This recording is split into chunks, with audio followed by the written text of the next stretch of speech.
অগাস্টে দেশ ছাড়া, অগাস্টে কলকাতায় ফেরা। তাসলিমা নাসরিনের চোখে অগাস্ট প্রত্যাবর্তনের মাস। অগাস্ট আমার জন্মের মাস, অগাস্ট আমার নির্বাসনের মাস। আজ থেকে অগাস্ট আমার প্রত্যাবর্তনের মাস।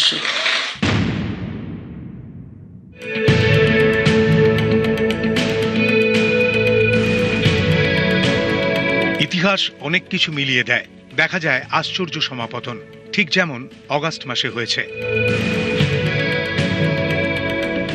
2024 সালের 5ই অগাস্ট বাংলাদেশের প্রধানমন্ত্রীর পদ থেকে ইস্তফা দিয়ে দেশ ছাড়তে হয়েছিল শেখ হাসিনাকে।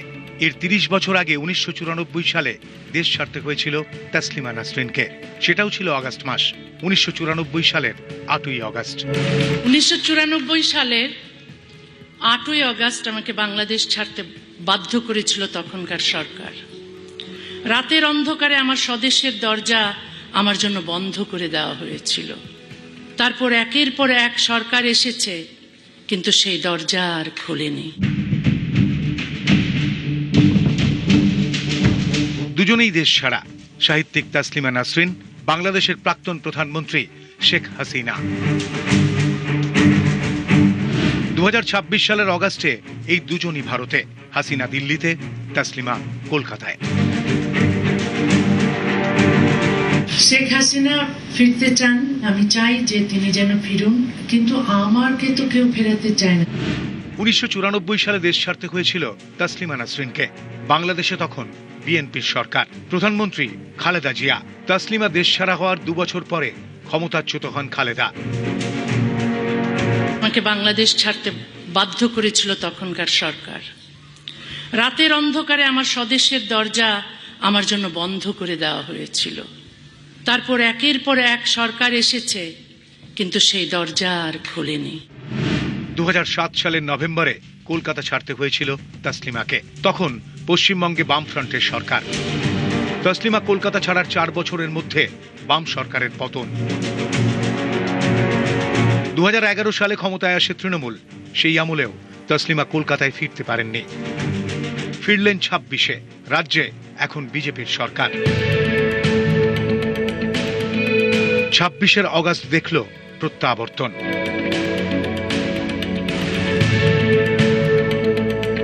এক সরকার আমাকে বের করে দিয়েছিলেন, দ্বিতীয় সরকার আমাকে আসতে দেননি, তৃতীয় সরকার আমাকে আসতে দিয়েছেন।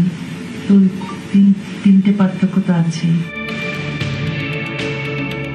অগাস্ট স্বাধীনতার মাস। বাঙালির ক্যালেন্ডারে শ্রাবণ, মনে মেঘমল্লার, মন জুড়ে বৃষ্টি, যারা বৃষ্টিতে ভিজেছিল। এবার থেকে অগাস্ট প্রত্যাবর্তনেরও মাস।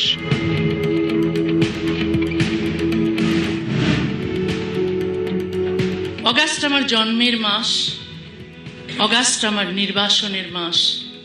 আজ থেকে অগাস্ট আমার প্রত্যাবর্তনের মাস।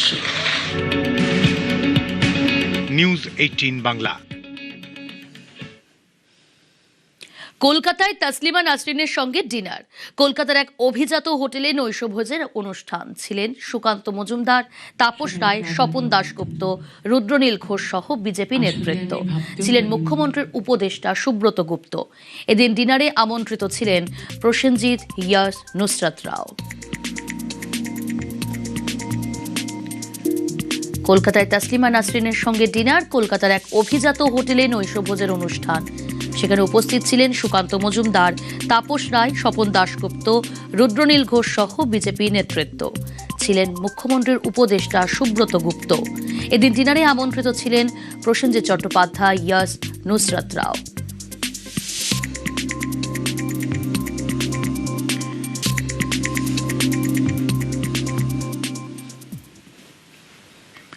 দূরে থেকেও তাসলিমা নাসরিনের মনে প্রাণে বাংলাদেশ। শেখ হাসিনা থেকে জামাতের প্রধান বিরোধী দল হিসেবে উঠে আসা। রবিবার বাংলা একাডেমিতে সাংবাদিক বৈঠকে একাধিক বিষয় নিজের মত প্রকাশ করেছেন তাসলিমা নাসরিন। আওয়ামী লীগের ওপর নিষেধাজ্ঞা তোলারও দাবি সাহিত্যিকের। শেখ হাসিনা ফিরতে চান, আমি জানি না তার পক্ষে ফেরা সম্ভব হবে কিনা। আমি চাই যে তিনি যেন ফিরুন, কিন্তু আমাকে তো কেউ ফেরাতে চায় না। শেখ হাসিনাও ফিরতে দেননি, খালেদা জিয়াও ফিরতে দেননি, আর যারা যারা এসেছে ক্ষমতায় তারাও তো ফিরতে দেয়নি। শেখ হাসিনার পক্ষে হয়তো ফেরা সম্ভব, আমার পক্ষে তো ফেরা সম্ভব নয়।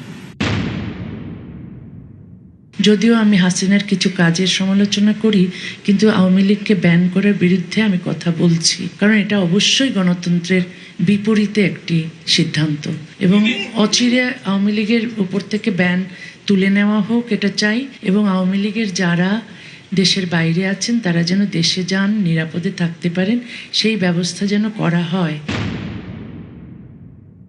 আমরা জামাতে ইসলামীকে কখনো প্রধান বিরোধী দল হিসেবে কখনো দেখিনি, এখন দেখছি। এখন তারা সংসদে বসছে। প্রধান বিরোধী দল যদি আওয়ামী লীগ থাকতো তাহলে ভালো হতো, কিন্তু এখন যেহেতু আওয়ামী লীগকে ব্যান করেছে তাই প্রধান বিরোধী দল হিসেবে জামাতে ইসলামী আছে, এবং এটা কখনোই ভালো লক্ষণ নয়। কারণ এই জামাতে ইসলামী নারীর অধিকারের বিরোধী, তারা সংখ্যালঘুদের অধিকারের বিরোধী, তারা তো সভ্যতা চায় না, তারা তো সেই সপ্তম শতাব্দীর আইন চায়। ছাত্র আন্দোলন বাংলাদেশের 24-এ আমাদের বোকা বানিয়েছিল, কারণ আমরা ভেবেছিলাম সত্যিকার সব ছাত্ররা এসেছে, তারা কোটা উঠিয়ে দিতে চাইছে।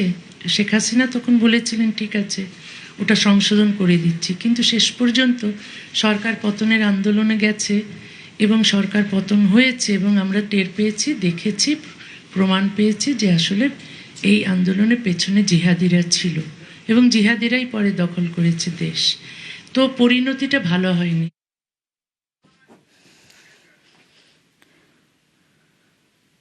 প্রিয় কলকাতা, প্রিয় বইমেলা, বইয়ের দেশে হারিয়ে যাওয়ার নেই মানা, নতুন বই ছুঁয়ে বলা তোমায় ভালোবাসি।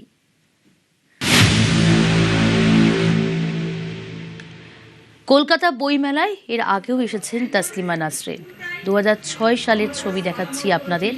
কলকাতা বইমেলায় সেই সময় তিনি এসেছেন।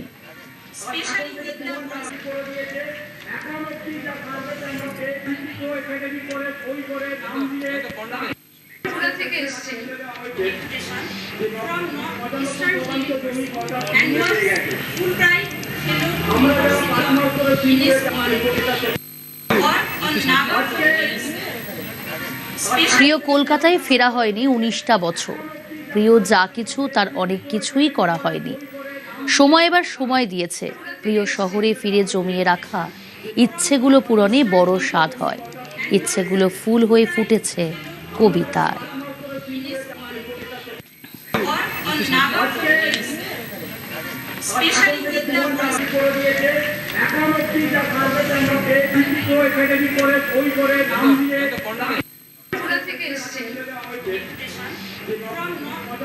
পৃথিবীর নানা দেশের বহু বইমেলায় আমি গিয়েছি, কিন্তু কলকাতার বইমেলার মতো আর কোনো বইমেলাকে এত আপন মনে হয়নি।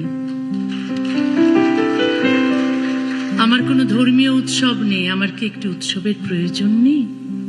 আমার সেই উৎসব ছিল বইমেলা।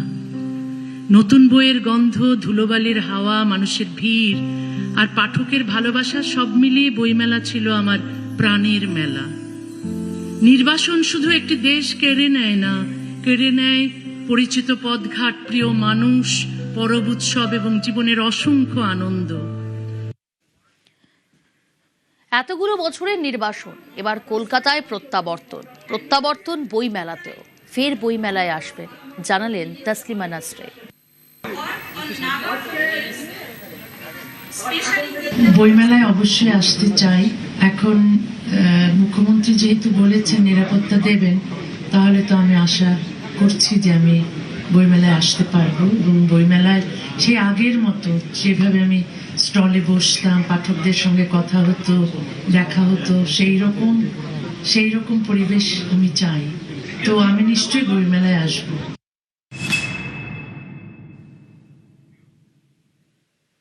তাসলিমা নাসরিনের মঞ্চে জয় গোস্বামীকে উঠতে বাধা। শুধু কবির নয়, তারও অপমান, নিন্দায় সাহিত্যিক। জয় গোস্বামীর বাড়িতে গিয়ে কথা বলবেন, প্রতিক্রিয়া তাসলিমার।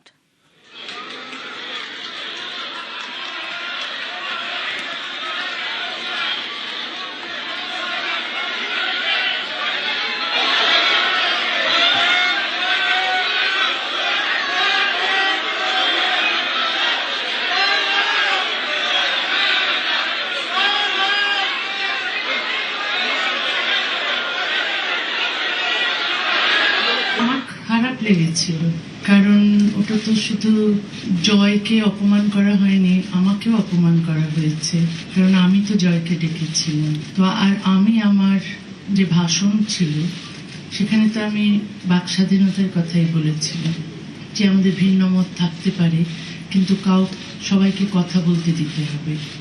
যারা আমার কথা পছন্দ করেছিলেন তাদের মধ্যেই কি তারা ছিলেন যারা জয় গোস্বামীকে মঞ্চে উঠতে দেননি? তাহলে তো দুরকম হয়ে গেল না? একদিকে একজন যখন মত প্রকাশের অধিকারের পক্ষে বলছে তখন তোমরা তাকে সমর্থন করছো, কিন্তু মত প্রকাশের অধিকারের জন্য যখন বাস্তবে তিনি আরেকজন কবিকে ডাকছেন, তুমি তখন তার কথা শুনতে চাইছো না। আমার তো খারাপ লাগবেই, আমার লেগেছে, এবং আশা করি এইরকম অবস্থা আর হবে না। রাজনৈতিক আদর্শ ভিন্ন হতে পারে, কিন্তু সবারই তার ভিন্ন মত প্রকাশ করার অধিকার থাকতে হবে। আমি আজ বা কাল আমি যাব তার বাড়িতে কথা বলতে, এটাও ভেবেছি আমি।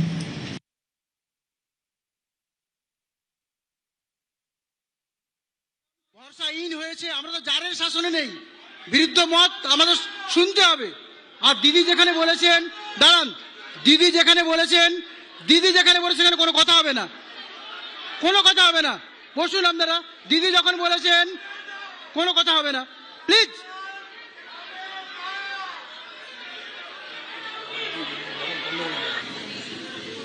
আমি দেখতে পাচ্ছি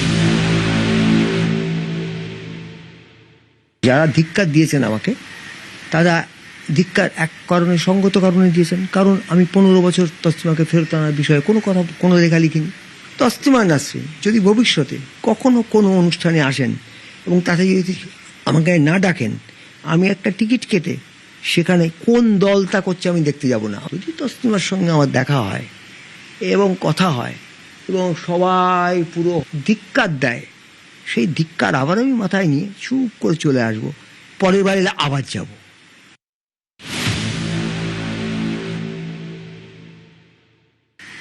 আমরা জানি চিকিৎসা ক্ষেত্রে হুমকি সংস্কৃতি চালু হয়েছিল, হুমকি প্রথা চালু হয়েছিল। আমরা জানি টলিউডে ফিল্মের ক্ষেত্রে থ্রেট কালচার চালু হয়েছিল। আমি দেখেছি সাহিত্যের ক্ষেত্রে থ্রেট কালচার চালু হয়েছিল। হুমকি সংস্কৃতি, হুমকি প্রথা সাহিত্য সমাজের মধ্যে চলছিল। তার এক প্রধান সহপরিচালক যিনি ফোন করে, হ্যাঁ তুমি এখন কোথায় আছো, কার বাড়ি গেছো, হ্যাঁ আজকে অমুকের জন্মদিন হচ্ছে, তুমি সেখানে 100 টাকা টিকিট কেটে আসুনি কেন, আচ্ছা তুমি এই কাগজে কেন লিখেছো, এই সব কথা পরিচালনা করতেন যাদের সবাই ভয় পেত। থ্রেট কালচার চলে কিসে? ভয়ের দ্বারা চলে। নাম বলবেন এরকম? আমি কেন নাম বলবো? আমি তো আপনাকে বলছি, সরাসরি বলছি। ওখানে তো কালকে তো অনুষ্ঠানটা আপনি ছিলেন, দেখবেন তাতে একজন ছিলেন অন্তত যিনি এই আগের যে সময় ছিল তার যে সাহিত্যের থ্রেট কালচার, তার অন্যতম প্রধান সহপরিচালক ছিলেন, অন্যতম না, প্রধান সহপরিচালক ছিলেন। তাকে আমি সেই মঞ্চে সক্রিয় ভূমিকায় দেখেছি সারাক্ষণ।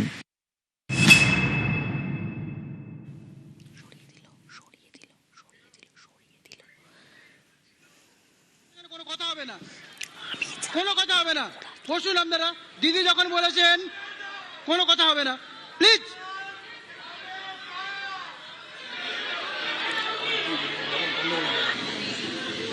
আমি দেখতে বৈষম্য পাচ্ছি ঘোচাতে এক দেশ এক আইন প্রয়োজন, অভিন্ন দেওয়ানি বিধির পক্ষে সওয়াল তসলিমা নাসরিনের।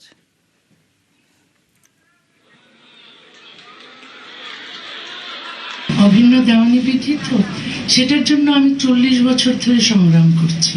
বাংলাদেশে এবং ভারতবর্ষে, পাকিস্তান, এই উপমহাদেশে এই অভিন্ন দেওয়ানি বিধির খুব দরকার। আসলে পৃথিবীর যে কোনো সভ্য দেশেই এই অভিন্ন দেওয়ানি বিধি আছে, কারণ এক দেশ এক আইন আমরা চাই, সবার জন্য সমান আইন চাই। বিশেষ করে নারীরা ধর্মীয় আইনের অধীনে যদি থাকে তাহলে তাদের বিরুদ্ধে বৈষম্য আমরা দেখি, নির্যাতন দেখি। তো সেইগুলো চলে যায় যদি আমরা সমান অধিকারের ভিত্তিতে অভিন্ন দেওয়ানি বিধি তৈরি করি, এবং এটা মাস্ট, এটা সভ্যতার প্রথম শর্ত। কলকাতায় তাসলিমা নাসরিন ঘুরে দেখলেন রডন স্ট্রিটের বাড়ি। একসময় এই বাড়িতেই থাকতেন লেখিকা। এদিন বাড়ির মালিকের ভাইয়ের সঙ্গে কথা বলেন, সেখানে উঠে আসে নানা স্মৃতি।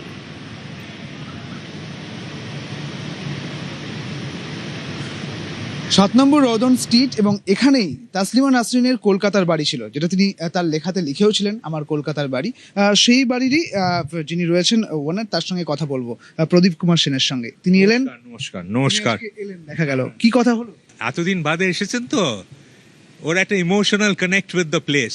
উনি থাকতেন এই সেকেন্ড ফ্লোর ফ্ল্যাটটায় থাকতেন, সো উনি এলেন, এনে শি ওয়াজ ভেরি ইমোশনাল আর কি। কি বললেন? কিছুই না, মানে উনি she was very happy to come back. খুব ভালো লাগলো, very cordial and very nice person, বিনয়ী, নম্র। I am very happy that she came back, because আমার মনে হয় বাঙালিদের এই ইমোশনাল কানেক্টটা খুব বেশি। তো it is not a relationship of a landlord and a tenant. She always felt that she belong to this house, সেই জন্যেই আর কি। নইলে এত বছর পর মনে করে আসা। প্রদীপ কুমার সেন, তার সঙ্গে কথা বললাম। তিনি বলছেন যে একটুখানি স্মৃতিচারণার কথা হলো, তার সঙ্গে একটু কথার আদান প্রদান হলো। ক্যামেরায় বিপুলের সঙ্গে সুদীপ্ত, নিউজ 18 বাংলা, কলকাতা।